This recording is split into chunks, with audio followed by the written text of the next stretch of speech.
Bonjour, ravi de vous retrouver sur ce podcast avec Viva Mundi. La beauté d'une langue tient à sa musicalité, sa structure, mais aussi sa richesse sémantique. Enrichissons-nous donc d'un mot intraduisible. Et plutôt que de jalouser les langues étrangères, laissons s'envoler notre imagination et notre vocabulaire. Pour notre sixième envol et notre sixième définition, je vous propose un mot d'origine japonaise. Tsundoku. Tsundoku. Tsundoku. Aimez-vous les livres? Moi oui. Les Japonais aussi. Et si vous êtes comme eux ou comme moi, vous avez très certainement une pile de livres à lire à côté de votre lit ou dans votre salon. Aurez-vous le temps de tous les lire? Soyons honnêtes, probablement pas. Allez-vous en acquérir d'autres? La réponse est oui. Et ça, même sans rougir. Vous avez la sale manie d'acheter beaucoup de livres et de les accumuler sans pouvoir tous les lire? Tsundoku. Je compatis. Tsundoku est composé de deux kanji, ces idéogrammes japonais. Le second représente le verbe lire, tandis que le premier symbolise l'accumulation avec l'intention d'en faire usage plus tard.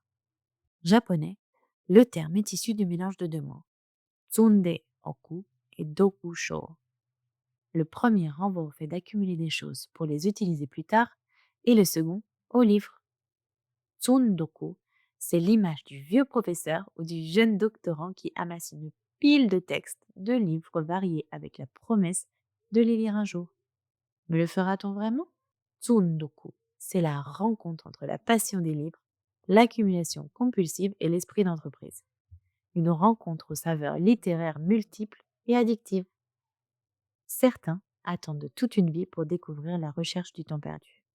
D'autres conservent précieusement les classiques, accumulent les manuels de bricolage ou entassent une pile de bandes dessinées, repoussant à deux mains le plaisir de les lire. Et vous alors, êtes-vous Tsundoku? Laissez en commentaire vos dernières acquisitions et bouquins désirés, mais pas encore dévorés. Construisons ensemble la plus longue des piles à lire, ces PAL qui ornent vos coins de lit et canapés et nous font rêver et vibrer l'âme. Et voici pour ce mois hebdomadaire, en espérant que vous saurez l'intégrer à votre routine ou votre conversation. N'hésitez pas à diffuser ce podcast s'il vous a plu, mais aussi à le commenter en partageant avec nous vos mots préférés. À bientôt pour un nouvel envol, pour que vive ce mot et toutes les langues avec Viva Mundi.